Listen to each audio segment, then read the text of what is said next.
कुछ फल 140 रुपये में खरीदे जाते हैं, ना सॉरी, कुछ फल 140 रुपये में 15 फल की दर से खरीदे जाते हैं और 120 रुपये में 10 फल की दर से फल दूसरे वाले खरीदे जाते हैं।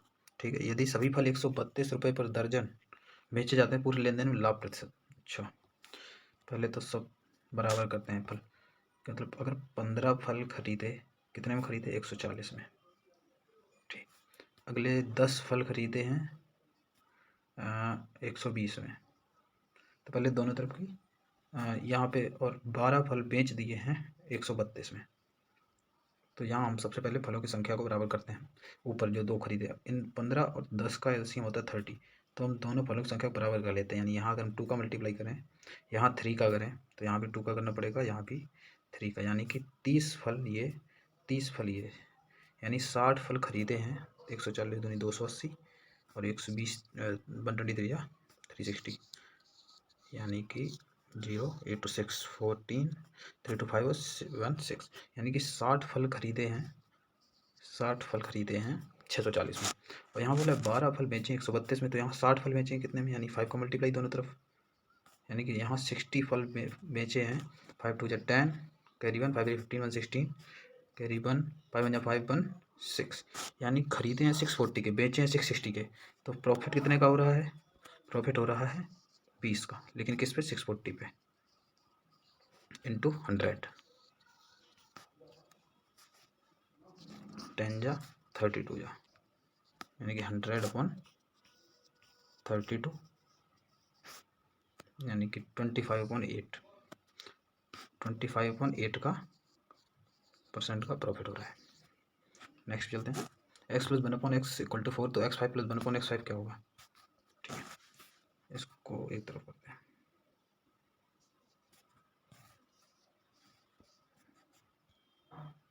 देख कहाँ गया? चलो मैं लिख देता हूँ, x + 1/x = 4, और चाहिए x5 + 1/x5।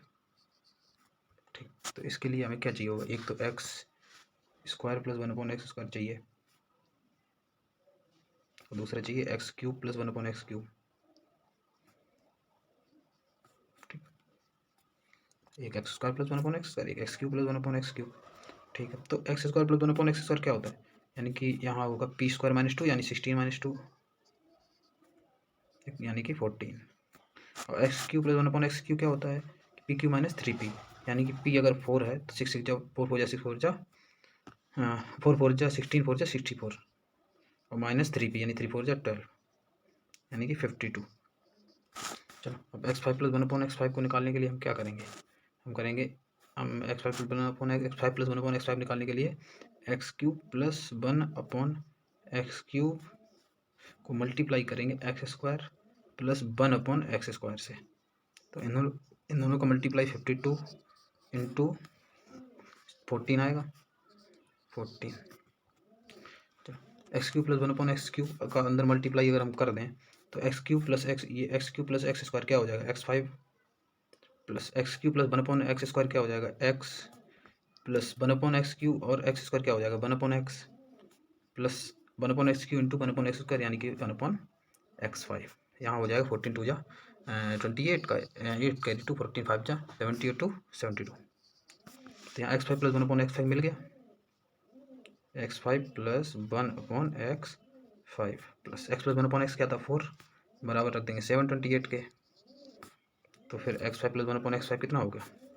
हो जाएगा 724। नेक्स्ट चलते हैं। 28 संख्याओं का औसत 77 है। पहली 14 संख्याओं का औसत 74 है। अंतिम 15 संख्याओं का औसत 84 है। यदि 14वीं संख्या को हटा दिया जाए तो शेष संख्याओं का औसत क्या होगा? अच्छा, इसको एक तरफ करते हैं पहले। 28 संख्याओं का औसत कितना दिया गया है?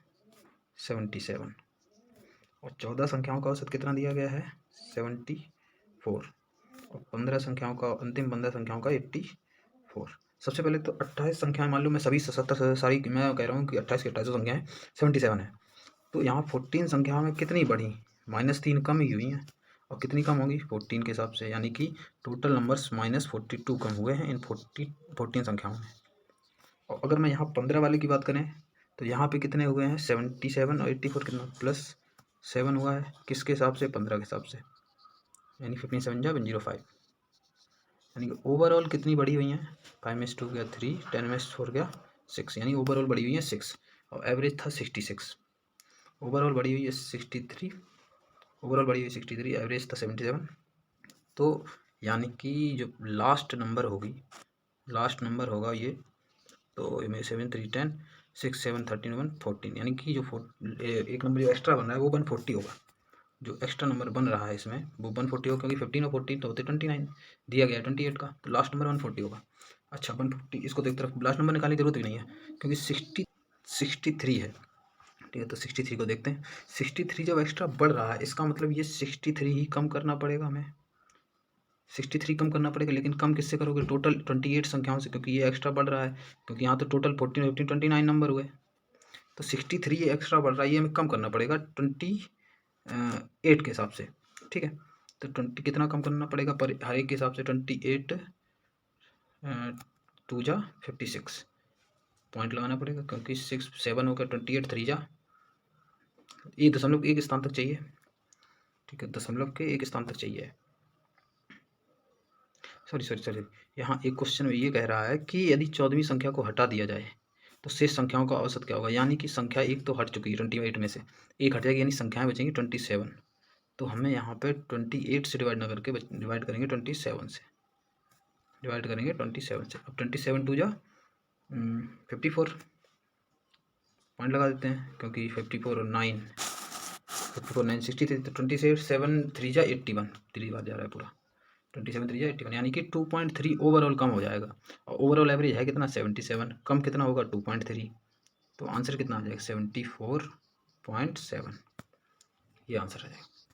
नेक्स्ट पे चलते हैं, ए एक निश्चित कार्य को करने के लिए ए और बी एक दिन छोड़कर काम करते हैं और बी पहले दिन, यहाँ क्वेश्चन सही है, समझ देखना पड़ेगा, ए बी पहले काम शुरू करता है, ठीक है, और ए अकेला समान कार्य को 24 दिन में पूरा कर लेता है, यदि कार्य 11 दिन में पूरा हो जाए, सॉरी यहाँ कन्फ्यूज़न है थोड़ी, यहाँ था 11 1/3 दिन में, 11 1/3 दिन में पूरा हो जाए, ये क्वेश्चन था, मिसप्रिंट हो गया, तो 11 1/3 दिन में पूरा हो जाता है, तो बी अकेला मूल कार्य का 7/9 ऐसा कितने दिन पूरा करेगा, बी पहले शुरू करता है तो हम बी को पहले रख लेते हैं और ए को इधर रख लेते हैं, तो बी पहले शुरू करेगा, अगर इनके काम बराबर बराबर बांट दिए जाए, इस 11/3, तो 5 तो ये पूरे करेंगे, तो ये 10 हो गए, फिर ये 1 करेगा, 11 हो गए, ये 1/3 करेगा, यानी कि ये बी काम करेगा 6 और ए काम करेगा 5/3, ठीक।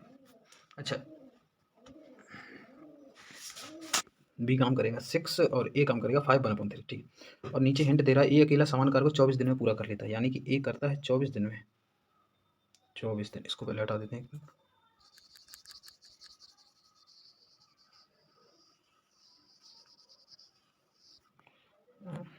ए करता है 24 दिन में पूरा काम, ए करता है 24 दिन में, तो ए का एक दिन का काम कितना होगा, ठीक, एक काम करता है 24 दिन, तो ए का एक दिन का काम 1/24 होगा, और ए ने कितने दिन में किया, ए ने 11, यहाँ पे ए ने काम किया 5/3 में, तो यानी कि 5 3 15 में 16/3, तो ये टोटल काम होगा ए का, यानी कि 4 6 या 24, 4 4 या 16, 2 2 या 4, 2 3 या 6, यानी ए ने कर लिया है 2/9, यानी ए ने 5/3 डेज में 2/9 काम किया है, तो काम बचा कितना 7/9, ठीक, तो आंसर मिल गया हमें। अब बी 7/9 काम कितने दिन में करेगा 6 डेज में, तो इसका आंसर हो जाएगा 6 डेज। नेक्स्ट पे चलते हैं, एक समचतुर्भुज की प्रत्येक भुजा की लंबाई, एक समचतुर्भुज की प्रत्येक भुजा की लंबाई, समचतुर्भुज बना लेते हैं, समचतुर्भुज बोला है, ये ठीक है, एक समचतुर्भुज की प्रत्येक भुजा की लंबाई 13 सेंटीमीटर है, यानी इसकी ये भी 13 होगी, ये भी 13 होगी, ये भी 13 होगी, ये भी 13, और एक बिकट 24 सेंटीमीटर है। अच्छा एक बिकट 24 सेंटीमीटर है, तो एक बिकट और बना लेते हैं, सीधी लाइन, चलो मैं खुद ही बना देता हूँ, ये यहाँ से एक ये बिकट और इसके बिकट 90 डिग्री पे मिलते हैं, इसका एक बिकट अगर 24 है तो आधा बिकट इसका 12 होगा, ये 12 है, तो यहाँ ट्रिपलेट बन रहे हैं 5 12 13 के, 5 12 13 के, तो इसका मतलब अगला वाला विकर्ण 5 होगा। और समचतुर्भुज चतुर्भुज का क्षेत्रफल क्या होता है, हाफ d1 इंटू d2, यानी एक विकर्ण इसका है 24 और एक 5 + 5 10 इंटू 24, तो ये 12 से काट दो, इसका आंसर आ जाएगा 120 सेंटीमीटर स्क्वायर। नेक्स्ट चलते हैं। 25 सेंटीमीटर व्यास वाले एक वृत्त में, ओके वृत्त को बना लेते हैं। 25 सेंटीमीटर व्यास वाले एक वृत्त में 21 सेंटीमीटर लंबी एक जीवा खींची जाती है। एक मिनट में इसको हटा दे, थोड़ा बड़ा बनाते हैं। अच्छा, इसमें 21 सेंटीमीटर लंबी एक जीवा खींची जाती है। अच्छा, और तो केंद्र से जीवा, केंद्र को मैं ये मान रहा हूँ, केंद्र से जीवा की दूरी में एक जीवा मैं ये मान ले रहा हूँ, चलो ये खींच दी, ठीक है। और एक वृत्त में, और व्यास इसका 21 सेंटीमीटर, इसका मतलब इसकी रेडियस हो जाएगी 21/2, यानी रेडियस हो गई ये 21/2। और पीछे केंद्र से जीवा तक की दूरी ये x मान ले रहा हूँ मैं, और ये आधी, जब पूरा जीवा है 21 सेंटीमीटर तो आधी यहाँ पे 21/2 हो जाएगी। चलो तो यहाँ पाइथागोरस थ्योरम लगाते हैं, यानी कि 21 का स्क्वायर अपॉन 2 का स्क्वायर, यानी 4/4 माइनस 21 का square. Okay okay okay, sorry यहाँ पे रेडियस, यहाँ पे इसकी रेडियस जो है, वाइट कर लेता हूँ मैं यहाँ से, यहाँ पे इसकी रेडियस जो है 25 है, तो यानी 25/2 होगा, ठीक है। अब इसको सही 25/2 यानी कि 625/4 माइनस 21/2 यानी कि 21/2 का होल स्क्वायर कितना हो जाएगा, 441/4 इक्वल टू x स्क्वायर। तो 624 में से 441 हटा देते हैं, 5 में से बन गया 4 और 12 में से 4 गया 8 और 5 में से 6 गया, 5 में से 4 गया 1/4, 4 4 जा 16 और 4 6 जा 24 इक्वल टू x स्क्वायर। तो फिर x आ जाएगा √46। नेक्स्ट चलते हैं। एक दुकानदार एक वस्तु को अंकित मूल्य पर 21% की छूट पर बेचने पर 21% का लाभ अर्जित करता है। तो CP और SP में रेशियो पूछा, यानी कि CP SP MP को भी रख लेते हैं यहाँ पे। CP और SP में अगर हम CP को 100 माने तो इसमें 21% का लाभ अर्जित, यानी कि बिकेगी 121 में। अच्छा, ये 21% की छूट बेवकूफ़ बनाने को दी हुई है। वैसे अगर MP का पूछता तो हम 121 इस SP का 21% हम बढ़ा देते, यानी कि 121/100, ये रेशियो हो जाता है CP और MP का। वैसे आंसर इसका 100:121 होगा। नेक्स्ट चलते हैं। अरे खत्म हो गए, चलो मिलते हैं फिर नेक्स्ट वीडियो में। धन्यवाद।